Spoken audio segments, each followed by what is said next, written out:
మున్సిపల్గా మంత్రిగా ఉన్నాయన ఒక ఆయన కాంగ్రెస్ పార్టీ చేసిన పనులకు షామీర్పేట దగ్గర పోయి గోదావరి జలాలు నెత్తి మీద జల్లుకొని ఫోటోలు దిగి ప్రజల్ని మభ్యపెట్టే ప్రయత్నం చేసిండు. నువ్వు నెత్తి మీద గోదావరి జలాలు చల్లుకున్నంత మాత్రాన నువ్వు చేసిన పాపాలు ఎక్కడికి పోవు అని చెప్పి ఆనాటి మంత్రికి నేను చెప్పదలుచుకున్నా. అందుకే ఇవాళ ఎవరు అడ్డం పడ్డా, ఎవరు ఎన్ని అడ్డంకులు సృష్టించినా వాటన్నిటిని ఒకటొకటిగా అధిగమించుకుంటూ సమస్యలు సృష్టించినప్పుడు సమన్వయంతో ముందుకు వెళ్తున్నాం. అందుకే ఇవాళ పోయిన సంవత్సరమే గోదావరి నదీ జలాల ప్రాజెక్టు తీసుకోవాలనుకున్నప్పుడు కొంతమంది కుట్రలు కుతంత్రాలు చేసింది. వాటన్నిటిని అధిగమించి ఇవాళ 7,360 కోట్ల రూపాయలతోని 20 టీఎంసీల నీళ్లను ఇవాళ గోదావరి జలాలను ఇవాళ ఉస్మాన్ సాగర్, హిమాయత్ సాగర్కి నీళ్లు తీసుకొస్తున్నాం. దాదాపుగా ఇందులో 15-16 టీఎంసీలు హైదరాబాదు నగరానికి తాగునీరు అందించే కార్యక్రమం తీసుకుంటాం. మధ్యలో వచ్చిన చెరువులు నింపుకుంటూ వస్తాం. దాదాపుగా 4-5 టీఎంసీలు మూసి ప్రక్షాళనకు వాడి ఈ మూసిని పట్టి పీడిస్తున్న కాలుష్యాన్ని తొలగించి హైదరాబాదు నగరంలో ఉన్న డ్రైనేజ్ వ్యవస్థను మొత్తం మూసిలో కలపకుండా, హైదరాబాదు ఫ్యాక్టరీల యొక్క కాలుష్యాన్ని మూసిలో కలపకుండా ఇవాళ నియంత్రించడం ద్వారా, ఎస్టీపీలు ప్రారంభించడం ద్వారా కాలుష్యాన్ని కూడా నియంత్రించదలుచుకున్నాం. బాధ్యత ఈరోజు తీసుకున్నాం. ఒక ఆయన అంటున్నాడు, అయ్యా ఇది కాళేశ్వరం నీళ్ళే కదా అని. ఆయన తాటి చెట్టు లెక్క వెరిగిండు కానీ ఆవకి తాటికాయ అంతా కూడా మోకాళ్ళల్లో ఆయనకు తలకాయ లేదు. కాళేశ్వరం ప్రాజెక్టు కట్టింది మేడిగడ్డ, అన్నారం, సుందిల్లా, అది కుప్పగూలిపోయింది. కాళేశ్వరం కాస్త కూలేశ్వరం అయింది. శ్రీపాద ఎల్లంపల్లి ప్రాజెక్టు పేదే శ్రీపాదరావు గారి పేరు మీద ఉన్నది. అది మీ తాతనో మీ ముత్తాతనో కట్టింది కాదు. శ్రీధర్ బాబు గారు తండ్రి కాంగ్రెస్ పార్టీ కట్టింది శ్రీపాద ఎల్లంపల్లి. ఇవాళ గోదావరి నదీ జలాలు నగరానికి వస్తున్నాయనంటే శ్రీపాద ఎల్లంపల్లె మూలం. అక్కడి నుంచే గోదావరి జలాలను పట్టుకొని హైదరాబాదు నగరానికి మనం ఈరోజు తరలిస్తున్నాం. ఆ సంగతి మర్చిపోయి ఈరోజు మల్లన్న సాగర్ నుంచి అంటున్నాడు. మల్లన్న సాగర్ ఎప్పుడే రాజశేఖర రెడ్డి గారు 2008-9లో ప్రారంభించిన ప్రాజెక్టు కాదా? ఆనాడు మహారాష్ట్ర సరిహద్దుల్లో ఆదిలాబాదులో ప్రారంభించిన తుమ్మిడిహెట్టి ప్రాజెక్టు చేవెళ్ల వరకు తీసుకెళ్లాలని ప్రాణహిత చేవెళ్లని ఆనాడు డాక్టర్ వైఎస్ రాజశేఖర రెడ్డి గారు ప్రారంభించారు. దానికి పెద్దలు కాక వెంకటస్వామి గారి సూచన మేరకు డాక్టర్ బాబా సాహెబ్ అంబేద్కర్ ప్రాణహిత చేవెళ్ల ప్రాజెక్ట్ అని పెట్టుకున్నాం. ఇవాళ కాసుల కక్కుర్తి కోసం ఈరోజు తుమ్మిడిహెట్టి దగ్గర ప్రారంభించాల్సిన ప్రాజెక్టును అక్కడ తలకాయ తొలగించిండ్రు. తీసుకెళ్లి మేడిగడ్డకు తీసుకెళ్ళండి. ఇక్కడ చేవెళ్లను చివరి ఆయకట్టును తొలగించండి. ఇవాళ రంగారెడ్డి జిల్లాకు అన్యాయం జరిగిందంటే ఈనాడు టీఆర్ఎస్ చేసిన అన్యాయం కాదా? ఆనాడు చేవెళ్లలో రాజశేఖర రెడ్డి గారు ప్రారంభించిన ప్రాజెక్టు అటు చేవెళ్ల, వికారాబాద్, తాండూరు, పరిగి వరకు గోదావరి జలాలను అందించడం ద్వారా ఈరోజు ఈ రంగారెడ్డి జిల్లాలో గోదావరి జలాలతోని వ్యవసాయానికి అందించాలని ఆనాడు డాక్టర్ వైఎస్ రాజశేఖర రెడ్డి గారు ఉన్నప్పుడు కాంగ్రెస్ పార్టీ చేసిన ప్రణాళిక కాదా? ఇవాళ కూడా చూడండి, చేవెళ్ల చౌరస్తలో అక్కడ పెద్ద శిలాఫలకం డాక్టర్ రాజశేఖర రెడ్డి గారు వేసిన శిలాఫలకం లేదా? ఆనాడు కాంగ్రెస్ పార్టీలో మంత్రులుగా ఉన్నవాళ్ళు ఇవాళ బీఆర్ఎస్ పార్టీలు ఉన్నారు. వాళ్ళని గుండె మీద చేసుకొని చెప్పమని నేను అడుగుతున్నా. ఎవరు ప్రాణహిత చేవెళ్లకు నీళ్లు తేవాలని ప్రయత్నం చేసిండ్రు? ఎవరు ముఖ్యమంత్రిగా ఉండి రంగారెడ్డి జిల్లాకు, చేవెళ్లకు, వికారాబాద్కు, తాండూరుకు, పరిగికి అన్యాయం చేసింది ఎవరు? వాళ్ళ పక్కన చేరి వాళ్ళతో అంటగాక్కుంటా ఇంకా రంగారెడ్డి జిల్లాకు అన్యాయం చేయాలని కొంతమంది చూస్తున్నారు. అందుకే ఇవాళ ఈ ప్రాజెక్ట్ ఇదే కాదు, మహారాష్ట్ర ముఖ్యమంత్రితో మాట్లాడుతున్నాం. తొందరలోనే మహారాష్ట్రకు వెళ్తా, అక్కడ ముఖ్యమంత్రిని కలుస్తా.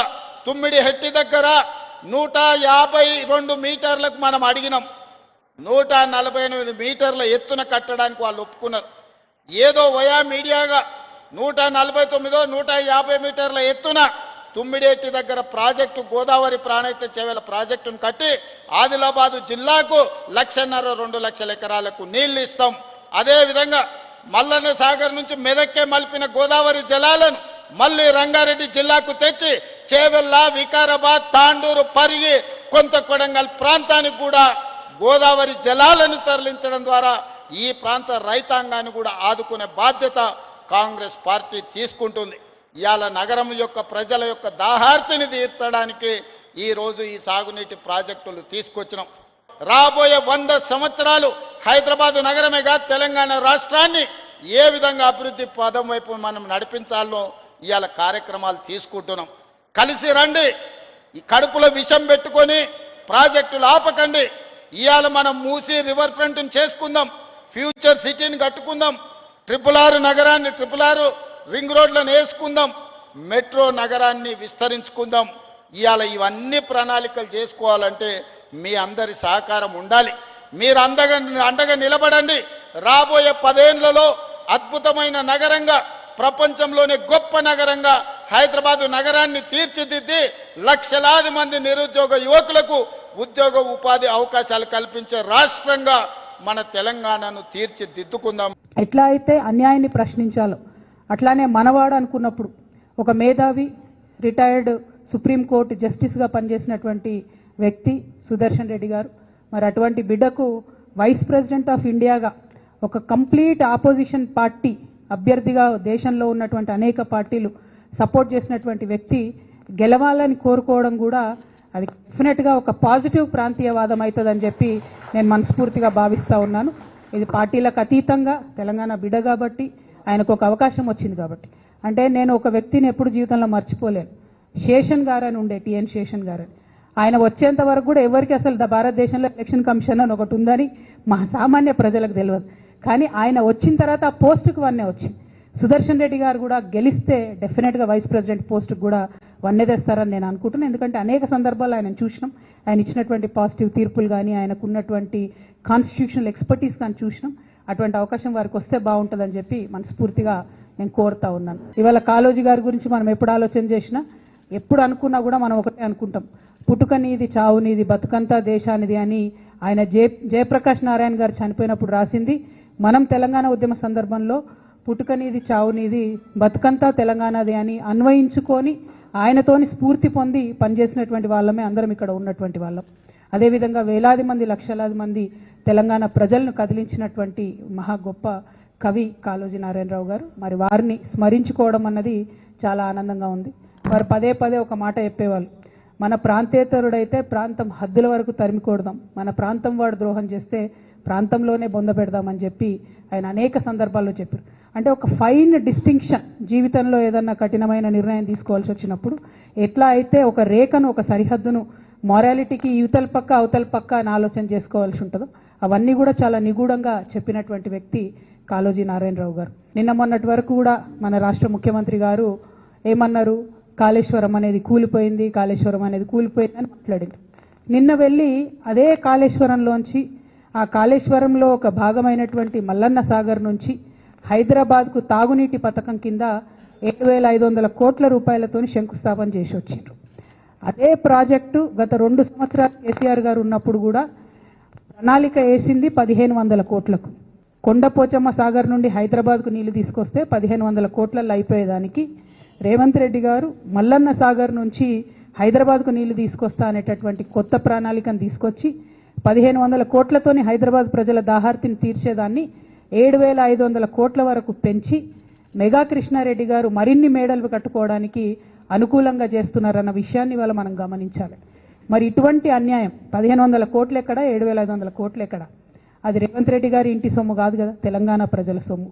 మరి తెలంగాణ ప్రజల సొమ్ము అన్యాయం జరుగుతున్నప్పుడు ఖచ్చితంగా మనం మాట్లాడాల్సిందే, ఎదిరించాల్సిందే అని కూడా ఈ సందర్భంగా నేను మన ప్రజలందరూ కూడా చెప్తూ, కంపల్సరీ ఎందుకు ఆ ఎస్టిమేషన్ పెరిగింది అనేటటువంటి విషయం ప్రభుత్వం ప్రజలకు జవాబిచ్చేంత వరకు కూడా మేము తెలంగాణ జాగృతి పక్షాన ప్రభుత్వాన్ని ప్రశ్నిస్తామనేటువంటి విషయాన్ని కూడా ఈ సందర్భంగా నేను తెలియజేస్తా ఉన్నాను.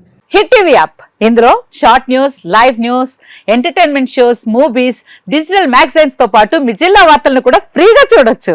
ఇంకెందుకు ఆలస్యం, వెంటనే హిట్ టీవీ యాప్ ని డౌన్లోడ్ చేసుకుని ఫ్రీగా ఎంటర్టైన్మెంట్ పొందండి. Hit TV app, hit TV app, please download hit TV app. Hit TV app ని ఫ్రీగా డౌన్లోడ్ చేసుకుని ఎంజాయ్ చేయండి. మీకు నచ్చిన ఎంటర్టైన్మెంట్ కోసం హిట్ టీవీ యాప్ ని ఫ్రీగా డౌన్లోడ్ చేసుకుని ఎంజాయ్ చేయండి. హిట్ టీవీ యాప్ ని డౌన్లోడ్ చేసుకుని ఆస్వాదించండి, ఆశీర్వదించండి. ఇంతమంది సెలబ్రిటీలు హిట్ టీవీ యాప్ ని డౌన్లోడ్ చేసుకోండి అని చెప్తున్నారంటే ఎంత మంచి యాప్ ఆలోచించండి. అమెరికా అమెరికా అమెరికా అమెరికాలో చదవాలనుకునే వాళ్ళకి విశ్వసనీయమైన పేరు మన శౌర్య కన్సల్టెన్సీ. UK లో 1 year masters. UK లో 1 year masters. 2 years work permit up to 5 years visa. Contact Saurya Consultancy. Contact 89851 89851.